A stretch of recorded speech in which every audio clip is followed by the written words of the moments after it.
ছোট রান্নাঘরে সকলকে জানাই স্বাগত। আজ সকাল সকাল চলে এসেছি দুটো দারুণ রেসিপি নিয়ে। এই যে বড় বড় চিংড়ি মাছ দেখুন, আজ বানাবো চিংড়ি মাছের ভাপা, যেটা সবার খুব পছন্দ। আর একটা জিনিস খুবই সবার পছন্দ, সেটা বানাবো মাছের ডিমের বড়া। তো এই দুটো রেসিপি বানাতে তো খুব কম সময় লাগবে, খুব কম উপকরণ লাগবে, কিন্তু খেতে হবে দুর্দান্ত। সবার খুব পছন্দের এই রেসিপি দুটো। তো আমি প্রথমে চিংড়ি মাছগুলো কেটে নেব পরিষ্কার করে।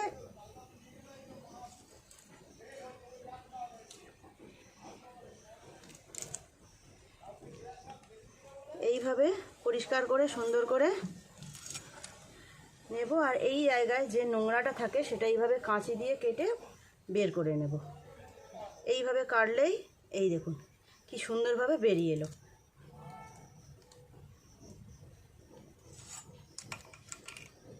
এইভাবে সব চিংড়ি মাছগুলো সুন্দর করে কেটে নেব।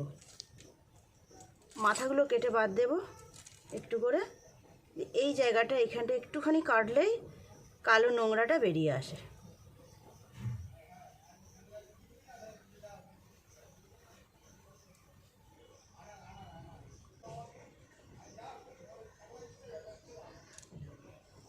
তো বন্ধুরা, সব চিংড়ি মাছগুলো পরিষ্কার করে নিয়ে দেখা হচ্ছে রান্নাঘরে।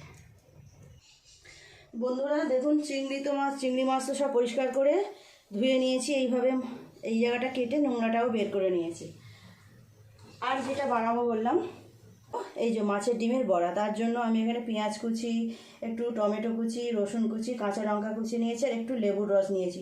অনেকে বলে মাছের ডিম থেকে নাকি গন্ধ বেরোয়। তো এইভাবে তাহলে একটুখানি লেবুর রস যদি উপর থেকে ছড়িয়ে দেওয়া যায় তাহলে আর এই গন্ধটা থাকবে না। আপনারা লেবুর রসের পরিবর্তে ভিনিগারও ব্যবহার করতে পারেন, অসুবিধে নেই। তো এখন আমি চিংড়ি মাছটা ম্যারিনেট করব। তার জন্য দু রকম সর্ষে নিয়েছি, সাদা সর্ষে, কালো সর্ষে নিয়েছি, 3টে কাঁচা লঙ্কা আর অল্প একটু পরিমাণ পোস্ত। এগুলো সুন্দর করে পেস্ট করে নেব। খুব সুন্দর করে এটা মিহি পেস্ট করে নেব। এই চিংড়ি মাছ ভাপা বানানোর জন্য ম্যারিনেট করে যতক্ষণ রাখা যাবে ততই ভালো হবে। চিংড়ির মধ্যে পুরো মশলার স্বাদটা ঢুকে যাবে। বন্ধুরা, দু রকম সর্ষে, পোস্ত, কাঁচা লঙ্কা সুন্দর করে আমি পেস্ট করে নিয়েছি। এখন এই চিংড়ি মাছটাকে সুন্দর করে মিশিয়ে নেব। দিয়ে দিলাম সর্ষে পোস্ত বাটা, 1 চামচ নুন দিয়ে দেব,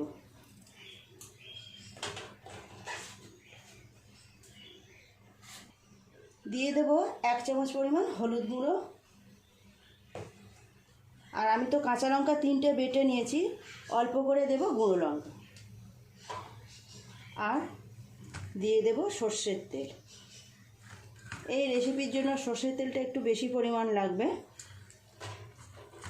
সব মশলাটা সুন্দর করে চিংড়ি মাছের সঙ্গে মাখিয়ে নেব।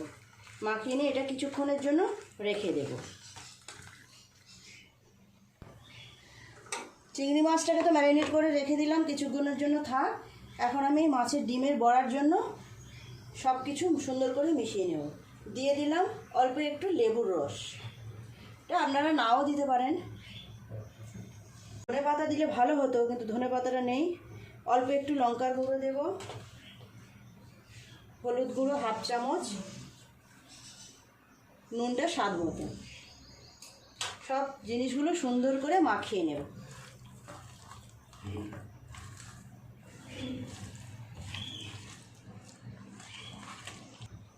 আর দিয়ে দেব 2 চামচ পরিমাণ বেসন। খুব সুন্দর করে এগুলোকে মাখিয়ে নেব, নিয়ে ছোটো ছোটো আকারে ভেজে নেব।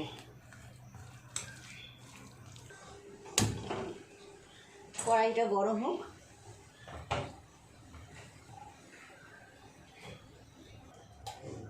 তেল দিয়ে দেব, বড়াগুলোকে আগে সুন্দর করে ভাজা করে নেব। খুব কম সময়ে, খুব কম খাটুনিতে আপনারা এরকম সুন্দর দুটো রেসিপি বানিয়ে নিতে পারেন।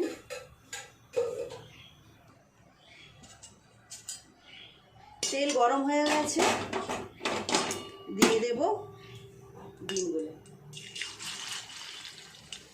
আমি এই রকম সাইজ করছি, আপনারা চাইলে আরও বড় বড়ও করতে পারেন।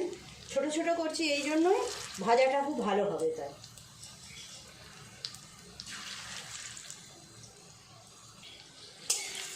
এই পিঠটা হয়ে গেছে, একটু হালকা করে চেপে চেপে দেবো।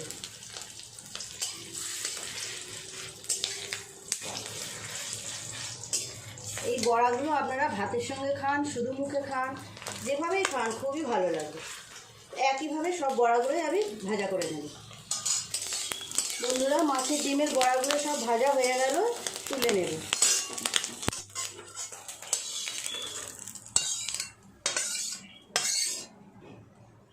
চিংড়ি মাছের ভাপাটা বসাবো, তার জন্য কড়াইয়ে কিছুটা জল দিয়ে দেব।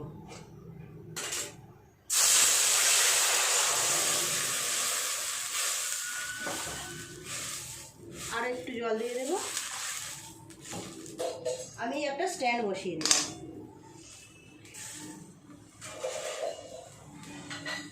চিংড়ি মাছগুলো এই টিফিন কোটের মধ্যে সুন্দর করে নিয়ে নেব।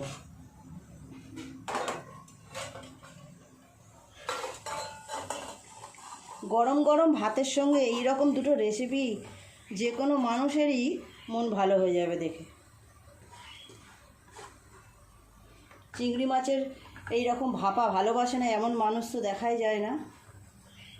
দিয়ে দেবো জায়গাটা ধুয়ে অল্প একটু জল।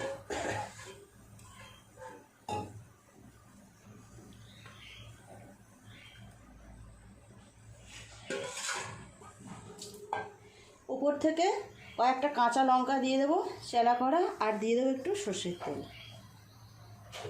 হয়ে গেছে। জলটাও ফুট ধরে গেছে, আমি এইভাবে বসিয়ে দিলাম, দিয়ে একটা উপর থেকে ঢাকা দিয়ে দেব। এটা 10 মিনিট এরকম চাপা দেওয়া থাক, তাহলেই হয়ে যাবে চিংড়ি মাছের ভাপা। বন্ধুরা, 10 মিনিট তো হয়ে গেল। দেখুন জলটাও অনেকটা কমে গেছে। কতটা জল দেওয়া ছিল কতটা কমে গেছে। আমি গ্যাসটা অফ করে একটু ঠান্ডা হতে দেব। 10 মিনিট আরও রাখলাম। এবার আস্তে আস্তে নামিয়ে নেব।